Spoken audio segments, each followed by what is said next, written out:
And after all of that, I just had so much fun because it was so great to be working from, the middle of like a beautiful forest or by a river that we did whitewater river rafting down. And I was like, this is really cool. I like this life where I'm not kind of restrained to, my Mhm. apartment in Los Angeles.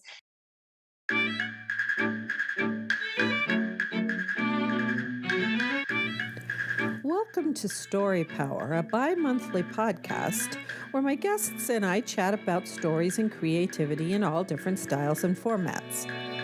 My name is Lucinda Sage-Midgorden, and my goal is to promote what Dale Carnegie stated in his famous book, How to Win Friends and Influence People. He said, instead of condemning people, let's try to understand them. Let's try to figure out why they do what they do. That's a lot more profitable and intriguing than criticism, and it breeds sympathy, tolerance, and kindness. To know all is to forgive all. It's my firm belief that the goal of most creative people is to try to understand themselves and others. That's what makes artwork of all kinds so compelling. But more than that, the personal stories of my guests promote understanding as well. Roger C. Schenck, a cognitive scientist, said, human beings are not ideally set up to understand logic. They are ideally set up to understand stories. It's my hope that Story Power will help us understand each other better by sharing the stories of my guests. Today is episode 124, and I'm talking to Amy Suto. Amy, I'm so happy to talk to you today. Welcome to the show. Thanks for having me. And now I was reading your Podmatch profile, and you have a lot of things that you've done in your young life. I'm quite a bit older than you. So I wanted to know about how you transitioned from being a TV writer to a travel writer to being a digital nomad. And I want you to tell about your book. So I'm just going to let you tell your story in the way you want to tell it. Yeah, well, thank you for having me on your show.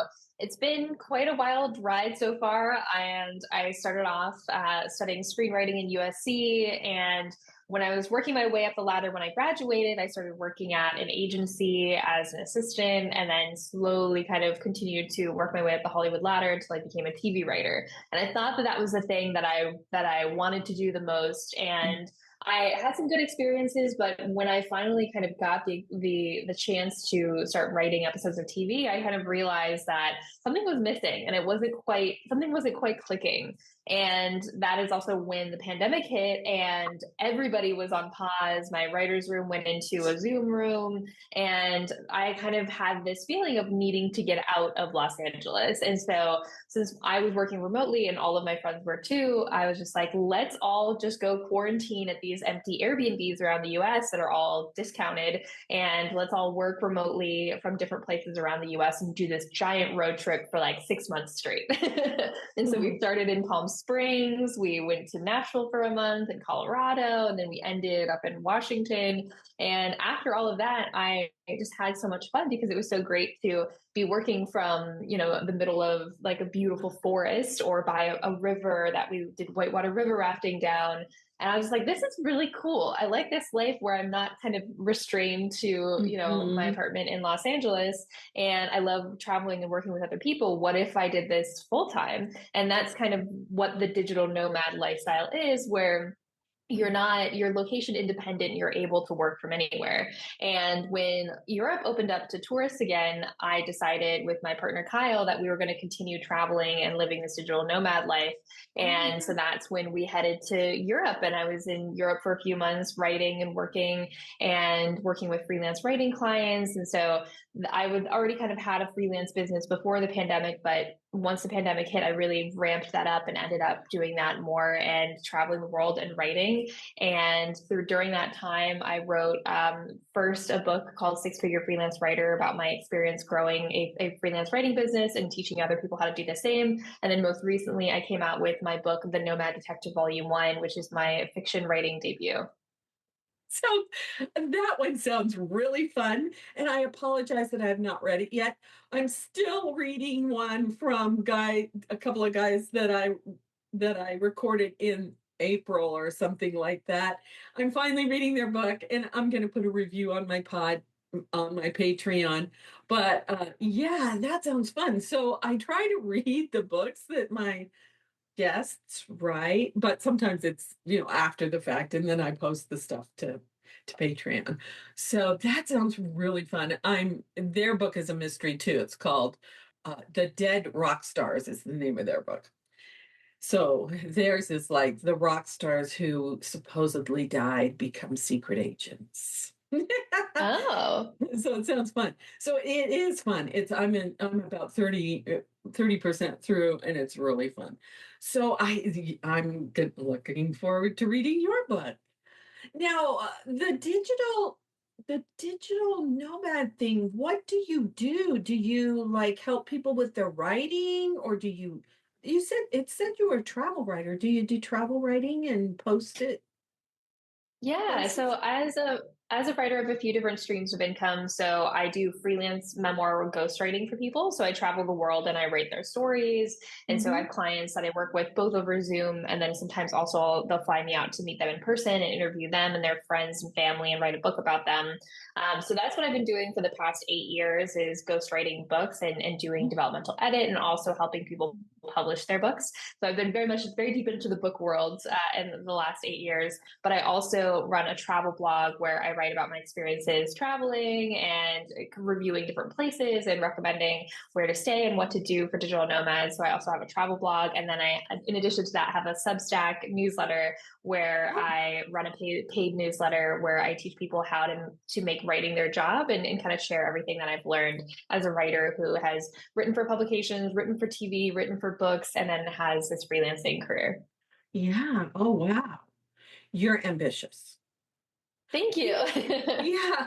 I mean, I do my podcast and I do my blog and I write my novel, but I don't really run a business because I'm retired and I have income. I don't need to make money. It'd be nice to have a little extra money, but so wow. So where are some of the places that you have stayed or lived for a while to do your digital nomad business?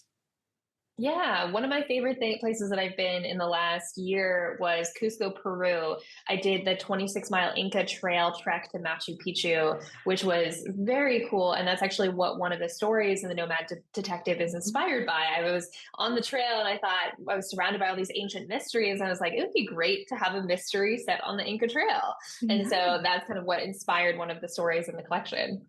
Yeah, and I mean, that's pretty high up elevation, the elevation at Yeah. Machu Picchu. How did you do that? Because some people get sick when they go so high. Oh yeah, I definitely got some altitude sickness when I was traveling, and then the guide gave us coca leaves, which are unrefined cocaine, which I didn't realize, but it's supposed to help with the elevation. They chew it while they're climbing, and so I had that, and that helped me feel better. And coca tea. But yeah, when you're up at 13,000 feet elevation at Dead Woman's Pass, which is the name of the highest pass on the trail, Uh-huh. it's very dizzying. You feel short of breath. It's hard to get in a lot of Yeah. oxygen, so it's very tough. I would definitely recommend altitude training for people before they do the trail, but I decided to do the trail a month before I did it. So I was just like, Oh, yeah. we're going. And I didn't have Yeah. exactly the proper training, but I think that if you have a strong will, you can get through it regardless. Yeah, because we had a friend who was trying to climb in the Himalayas, and he couldn't go all the way to the top because of the sickness. Yeah. So that's why I know we live in the mountains, and I think we're at like a little over 4,000 feet, and we're thinking about moving to New Mexico where it's 7,000, and I thought that was high, but 14,000. Oh my goodness, that's pretty high. Yeah. Wow. So weren't you just recently you were on an island in Portugal? Yeah, so I'm actually currently in Madeira, Portugal. So this is an Oh, island right off the coast of Portugal. It's really beautiful. It's kind of this mix of there's a foggy forest here, but then there's also kind of like a deserty like beach hike on the east side of the yeah. island, and then there's just like all of this greenery, and we're staying right on the ocean in this little beach village called Ponta del Sol, and it's really beautiful. And I go swimming in the ocean every day, and it's just like this very kind of tranquil, like beautiful beach city. And do you speak like multiple languages, or does everybody speak English? Everybody speaks English. I've been trying to learn Spanish, which isn't useful here. But I did spend quite a few months in Spanish speaking countries, so I picked up a little bit of Spanish. But I think it's a lot of people just, you speak, even though if you speak to them in Spanish, they'll speak to you in English. So a lot of people in my travels speak quite a bit of English.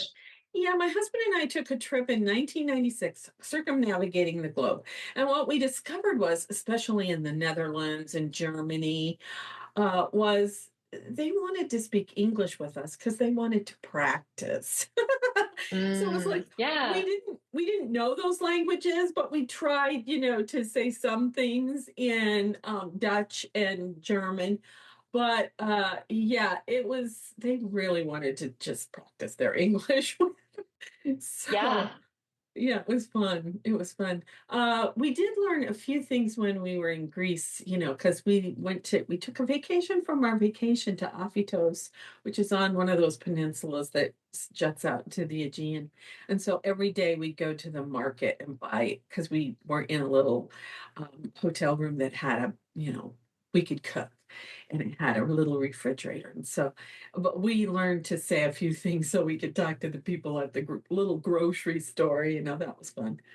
Yeah, that is fun. So, do you have plans of going someplace else after you finish what you are? Yeah, so after this, I'm going to do a road trip with my partner Kyle through the northeast of the United States. We're going to hit all of the fall leaves foliage turning.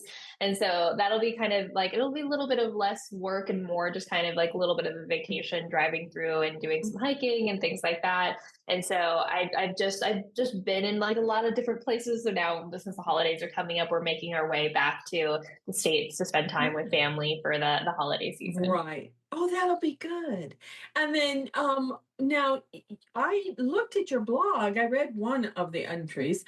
Their blog is on your website. Your Substack newsletter. You can sign up for it there on your website. It Yeah. seemed like there were other things on your website, like maybe when you were on podcasts and things, some of those episodes were there. Yeah, definitely. Yeah, that's cool. So, and people can find out about your ghostwriting and that kind of thing. Everything's Yeah, there. everything's at amysuto.com, like where to my newsletter, services, like all sorts of different things are there. Okay, cool. Yeah. Because I checked it out and I was poking around. So I will put that and all your social medias on the show notes. But like, what is your favorite thing to do? Do you like ghostwriting or newslettering or uh, blogging or writing your books? Or maybe you like them all. What's your favorite? Yeah, I'm lucky to have a lot of interests. And so I love everything for different reasons. And I like kind of being able to switch between different projects. They all feed into each other. So all of my travel blogging and all of my traveling as a digital nomad has really fed into my new book, The Nomad Detective, because it's about a detective who's traveling the world solving crimes. And so it's very much inspired by the different travels that I've had, different places that I've been. And so having all these things kind of overlap in different ways really helps. And then my work as an author really helps in the work that I do for my book clients who need help with book ghostwriting, book marketing, book publishing. And so because I know Yeah. how to do these things for myself as an author, I can help with other people because I'm running up against the same problems that they're dealing with when it comes to writing and publishing their books. Yeah. Do you publish with a professional on like an established publisher, or do you self-publish, or do you work with a hybrid publisher? How do you do that? Yeah, I prefer self-publishing because when I was looking into the traditional publishing route and when I was talking to clients who've gone the traditional publishing route and other friends of mine, it takes over 2 years from start to finish, sometimes three or longer. And sometimes people's books don't make it out of the traditional publishing model. Sometimes they get killed in the process. And so when I was doing my research and kind of understanding that I wouldn't be able to have as high of royalties as if when I self-published, I kind of realized that traditional publishing was not the journey for me at this point in time. And I love being able to build relationships with my readers directly. And I love being able to have a dashboard that tells me how my books are selling so I can know immediately and get the feedback. Oh, this helped my book sell. And because I did it this day, I did like this kind of like, like a campaign here. And this really worked really well. So I love being really hands on with my own books, and so many other entrepreneurs and writers that I know are very similar. And we want to be able to see how our books are selling, how are they doing, and also to have control over the cover art. Because when you're a traditionally published author, you get presented your cover. You have no say in what it looks like, and that would be so sad to me to like just see your cover and not like it. And so I love having control over my books and my writing, and I also like to retain the rights and be able to decide if I want to do another book in the series. And if you go with a traditional publisher, you could write one book and want to write another, and they could say no. And that I've seen that happen to some writers where they lose control over their series, over their books, over their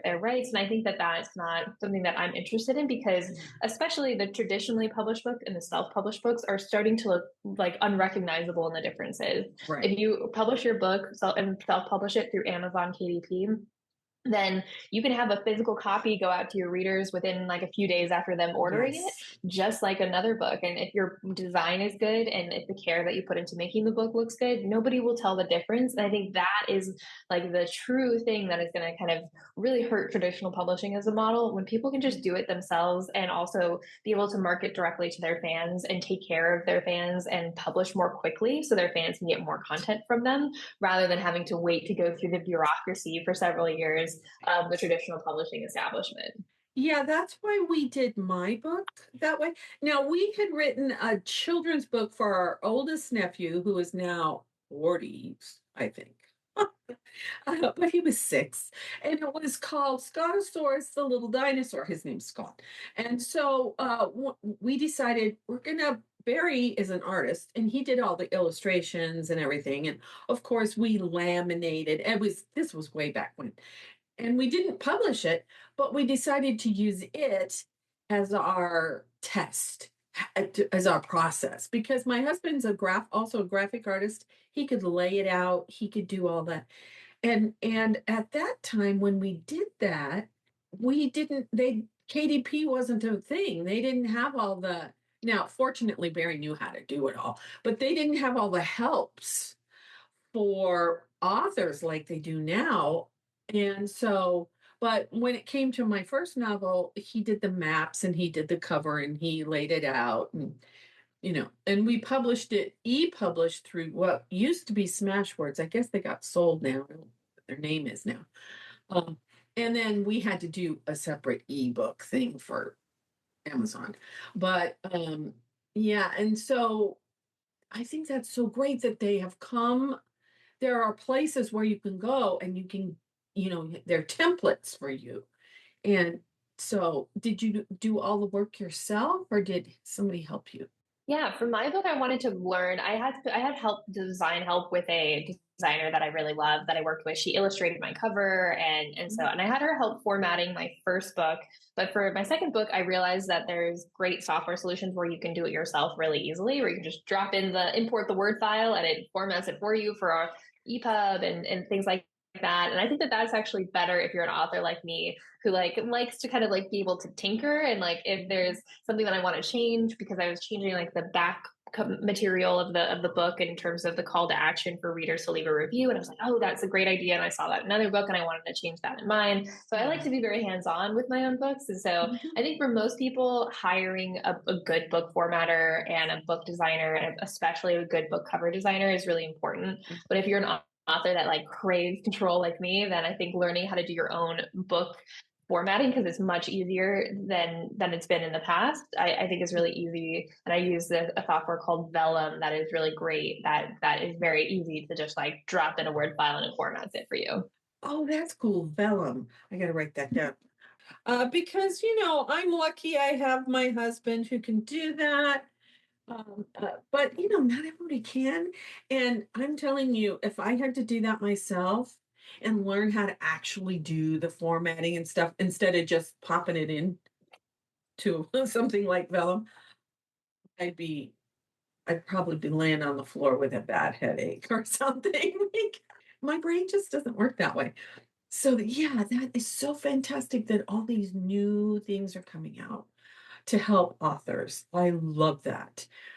And so I'm working on my second book now. I think what I'm going to do is go like do some revamping of the first one, like revamp the blurb and revamp, some things about it. Once because the one I'm working on is a sequel to the first one, so I want them to be, kind of marketed together. Although I'm not very good at marketing. But now I wanted to go back to your book, your mystery book, and ask because it looked like each chapter was a specific mystery, which is sort of how the guy that wrote Grantchester does his books. It's like all the characters are the same, but each chapter is a different mystery. Is your book like that? Yeah, so it's kind of like a serialized short story collection, even though it reads kind of like a novel. And I like that format because it kind of feels a little bit like the Sherlock Holmes like collections of stories and Yes. things like that I really love. And I love kind of like having different because the stories are all taking place in different locations. And I love Right. that kind of variety. And the feedback I've gotten from a lot of my readers are that it reads like a page turner. Like the stories Mhm. go by so fast. They feel like that it just like is really like a fast read. And that's what I wanted because I think that with detective stories, when I was reading Agatha Christie, which I love her stories, but I felt like there was such a drag with it sometimes when I was reading it. I'm like, man, I feel like that in today's world of like book readers, like Mhm. the pacing feels like it's definitely been amped up a lot more. And so when I was writing my mysteries, I knew I wanted the pacing to go a lot faster. And I Mhm. wanted to kind of jump through these different locations and really embed you in there. And so each story is about 50 pages, some a little longer, some a little shorter.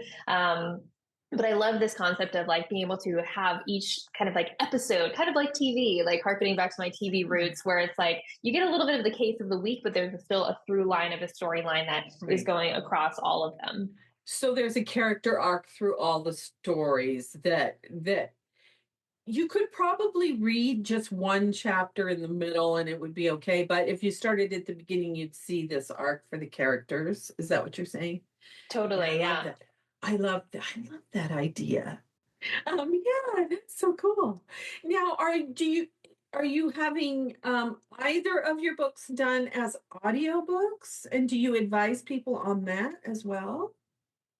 Yeah. So for my first book, I actually did that in collaboration with an AI company called Wondercraft AI, and they helped me with all of my newsletters as well. And I have like a YouTube tutorial about how to use them. But basically, you train the AI model on your voice, and then it reads the book in your voice without you having to like lock yourself in a sound booth or a closet with a microphone for like 20 hours to record it and then have to do all of the sound editing. And what I love about Wondercraft AI is that it just is such a cool tool because a lot of people have thought that it was actually me reading that, including my own mother. And so it Oh, sounds like you reading the book, but you don't actually have to record anything. You just drop the text in. So it's text to speech in your voice. And so I mhm. did that for my audiobook for Six Figure Freelance Writer, which is available for free on YouTube as an audiobook. And then but for fiction, it's a little different because it's like the different voices. And so I Mhm. used to do like scripted podcasts with a lot of my friends from Los Angeles and my actor friends. And so I have a big pool of voice actors that I can pull from and do for the fiction audiobook. So that's something I definitely want to do with the Nomad Detective at some point. It's just something that I haven't got around to because the actual work of doing all of the book marketing and learning all of that. And when I do book marketing with my clients for their books, I have a whole team that I bring on board to help them with the book funnels and the landing pages and the Amazon Mhm. ads and all of that.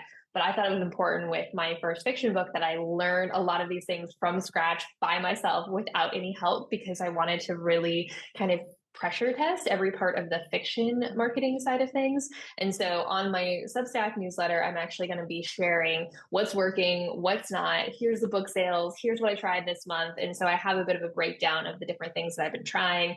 I did a Goodreads giveaway, which I gave away 100 free copies of my Kindle book. And I got over 1,500 people who shelved my books as something that they wanted to read. And so that helped drive interest for the book itself.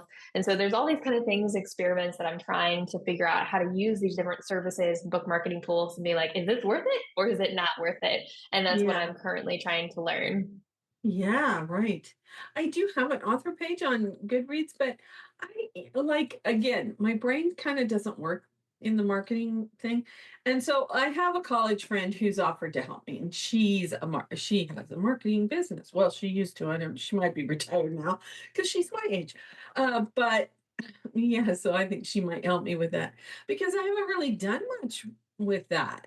And I would like to, but well, I am a little busy with all the other things I do, and I'm starting something a new. I'm like you. I'm starting something new at the beginning of the new year with my sister. So, yeah, we love classic movies, so we're going to have a classic movies channel on YouTube where we analyze the movie, not just, oh, this was great, and this was or this wasn't so good. No, we want to analyze what the characters go through, that kind of thing.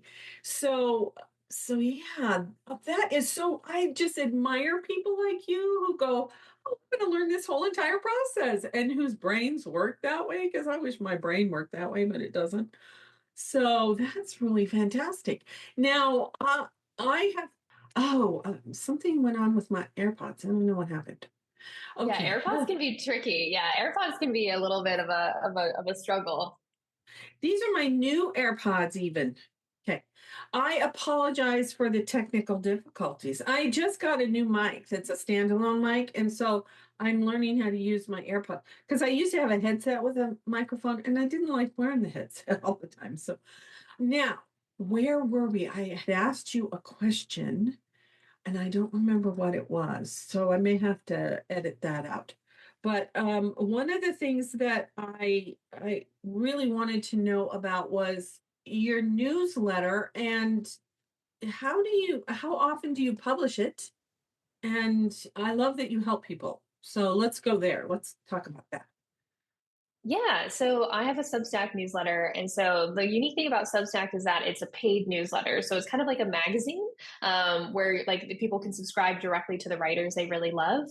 And so I publish twice a week. My free newsletters for everybody are on Sundays. And then I have my paid newsletter on Wednesdays for my paid subscribers. And both of them give writing tips. My Sunday one is a little bit more of a digest. My Wednesday is more of a deep dive into different concepts. And I just did a recent like 30-minute long video about how people can monetize their travel stories on Substack. I had a post come out today talking about my current book sales, my thoughts on marketing books. And so that's kind of where I'm at with my Substack. And I've grown it to around $5,000 in annual recurring revenue in the last year. And so Substack has kind of been this really cool place to not only grow like a community, but also grow another source of income. And it's also a place where a lot of my clients find me. And so it's been this really cool, like kind of like corner of the internet where there's a lot of really great writers, and I subscribe to some amazing Substacks as well. And so it's been a little bit of a labor of love since it does take a lot of energy, but it's just been so much fun to write on that platform for people and to kind of figure out how to grow it. And it's also been a big channel that of the way that people find my books and my content and my different services and offerings and things like that. Oh, wow. Yeah. See, I don't know much about Substack, so I'd have to learn about that. Uh, because, I could make my blog a newsletter, but it's sort of like whatever is, happening in the moment or whatever I'm thinking. That's what my blog is mostly. Whatever I'm thinking about. But to make it more focused on something, I think would be nice. So I'll have to think about the Substack thing. That's a fairly new. How long has that been around, that idea? For around like 5 to 7 years, I think. And I started on it like Really? a year ago, but I've been reading Substack for the past few years. And so, yeah, Substack and Beehive are the two big paid newsletter platforms where the newsletters also get pushed out to a website. So it's kind of like a combination of like a blog community newsletter. You can also host podcasts for free on there. And so that's a really big draw for people who want free podcast hosting as part of their Substack. And so there's a lot of really kind of cool features with it that I think is really neat. And so I think that Substack has been just like a really cool platform for Mm. writers who want to monetize their audience and build an audience. There's a lot of organic growth on the platform. So they bring you a lot of readers that wouldn't have found you otherwise. Wow. Okay. Yeah, because I pay for my website on WordPress, and Barry and I've been thinking about maybe changing it to something else. So maybe that might be a solution for us. So do you have a podcast of your own? And if not, are you thinking of doing that? Yeah, so I had used Wondercraft AI to turn all of my blogs and newsletters into a podcast where it's just me reading the posts. And so that way I write one piece of content and then it turns into a podcast and so it can be distributed in different ways. And some people find me through the podcast or find me through my blog or find me through my Substack. And so it's just kind of creating a lot of different touch points for people to enter my universe. Oh, that sounds so much better because my blog is different than my podcast is, although I have a lot of content from my blog since I've been writing it since 2013. So I have all this content that I could do something with, but I'm gonna need some help figuring out what to do with all that content. And my podcast is almost 4.5 years old now. So I have a lot of content there too, as well. But that's great. You just do one thing. Okay. People who are lots smarter than me, like you just do one thing and then it turns it into 3 or 4 things. I like that. I like that idea. Maybe I'll streamline what I'm doing at the moment and just do that, something like that. Yeah, I like that. So when are you coming back to the States? Yeah, so after Portugal, I'll be doing that Northeast road trip. So that'll be my return to the States in a few weeks, actually. And Oh, then after that, I'll start to kind of head back to the West Coast slowly. But yeah, but sometimes things just pop up. Every time I think that I'm just like going to go hang out in the West Coast and hang out in the U.S., sometimes I'll hop on a plane and be in a different country to work with a memoir ghostwriting client or do a writer's yeah, retreat. And so sometimes the yeah. travel just sneaks up out of nowhere. Yeah, I love it. I kind of love that because, you don't have a house that you have to take care of and, and you don't have to accumulate a whole bunch of stuff. That sounds like a Yeah, being really a good. minimalist is great. Yeah. Yeah, if I were young, I might consider doing something like that because, yeah, having a house. Barry and I were just talking about it today. We've lived in this house for over 20 years, maybe 25 or 30, oh, close to 30 years, 27 years. And we have so much stuff. And we said, we got to get rid of some stuff. I mean, we have bookshelves in almost every room of our house. So getting rid of the books is probably the first thing. Which books are we going to keep? Which ones are we going to get rid of? Yeah, as we start to downsize. Yeah. So that makes your life so much easier, especially when you get older. You won't have to do that process of downsizing. That's really cool. Yeah. Now, do you ever do writing for television anymore, or are you completely done with that? At this stage of my life, I think I'm completely done with it because you have to do it in person in Los Angeles. And I just don't really like Los Angeles as a city. I think there's too much traffic. It's not like you're stuck in your car all day. It's a very Hmm. stressful city that has a lot of pollution. And I don't feel like I was thriving in certain ways in the city that when I left, I and sold my car. It just was like left. I was like, oh man, life is so much better now that I can walk everywhere. I Yes. really like to prioritize being in walkable cities or at least a walkable neighborhood. Hmm. And being in Europe, even here on like this island in Portugal, I'm just like, this is still walkable and much more walkable Hmm. than the States. And I think Hmm. that I really prioritize like being in walkable places that I have access to like walk to a grocery store, which I think is important. Right. Yeah, right. and go more often. Like in Europe, they would go every other day or something, instead of once a week or once a month or whatever. Uh, yeah, it was much, they didn't buy a lot of food, and so they didn't have a lot of waste. They just bought what they needed for the meals for the next couple of days. And that's a really great way to do it, I think. Yeah, the walkable city thing, I think, is starting to become an idea that Americans might be starting, which that would be great. We live half an hour from any town, any grocery store, when I get my hair cut, so we have to have a car. And and when I was working in Douglas, Arizona, and Barry was working in Sierra Vista, we had to have two cars. So now that we're retired, we're back down to one car. Thank heaven. But still, yeah, it would be nice to live in a place where you could just, walk to the grocery store and or walk to the park or, yeah, that would be really lovely. Yeah. Yeah. So it I grew up in Arizona actually, so oh, you did? I know the struggle. Yeah, I grew up in Anthem, and so like the Oh struggle to yeah. get anywhere is just like a lot of driving. It's like there's a little Yes. more like things to do, but like to go to the movie theater, to like go Hmm. out to eat in somewhere a little different. Like it's just so spread out, and Arizona is just like just everyone decided to build like way far away from each other. There's no like Hmm. central hub, which is like the downside of it, and it's so hot anyways, and so Yeah. even if it was more walkable, it'd be kind of miserable to walk.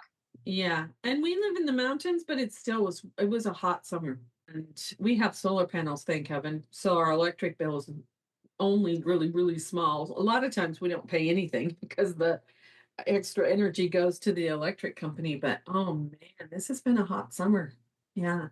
Yeah. So yeah, I grew up in a lot of small towns where you could do that, where you could just walk they didn't have, most of them didn't have movie theaters, but you could walk to the library or the bookstore, to the grocery store or something.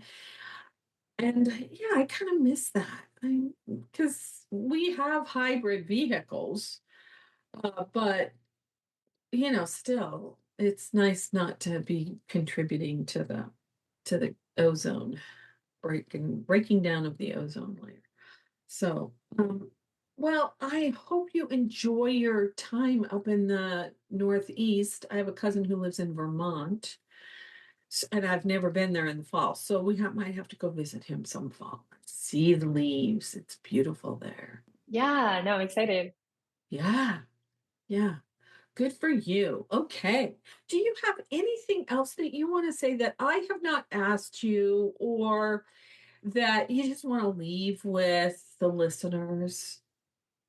Yeah, I think that I think it's so cool to see the barriers really break down with self-publishing, and anyone can be an author and anyone can get their book published, and I think that that is just such an empowering moment in time for writers right now, and I think that Mhm. everyone should be seeing Amazon KDP as like this really cool opportunity to make something really neat for themselves. If you're a writer that has ever hesitated with just putting something out there, I read a really amazing book by a USA Today bestselling author a few days ago that had a bunch of typos in it, and it was like really annoying, but the plot was so good, like, and it has gotten tens of thousands of reads, and people have Mhm. like Mhm. been obsessing over this book. And I think that it just goes to show that if you have a good story, if you have good characters, even if it's not perfectly published, I mean, you should strive to be perfectly published, but even if it isn't, even if you have just a good story, then it'll really resonate with people. And I think that there's so many cool opportunities for writers out there on Substack, on Amazon KDP, and I have a ton of free resources on my website, amysuto.com, to get started on all of that.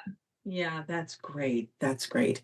Yeah, because people need, well, my background's in theater, so I'm like, be creative in any way you can, because that's what we are. We're creative beings. And I think there are a lot of people who think that they might have a story in them that they want to publish, but before now, it was like you had to go get past the gatekeepers to, get your story out there. And now it's not like that. And I love that. I love that.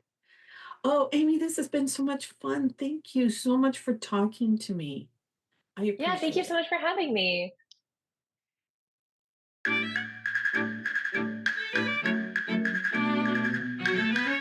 I hope you enjoyed the show. If you like what you heard, please share it with a friend and give us a rating and/or review on your favorite podcast app. It will help people find us. I invite you to join my Patreon community at patreon.com/storypower, all one word. Or if you like, you can subscribe to Story Power on Apple Podcasts. It's my aim to build a community where we discuss the stories we love and talk about what we learned from them. I offer extra audio content and story suggestions to my patrons on both platforms. Remember, as Philip Pullman said, after nourishment, shelter, and companionship, stories are the thing we need most in the world. Let's spread the story love. Until next time, this is Lucinda Sage-Midgorden. Thanks for listening.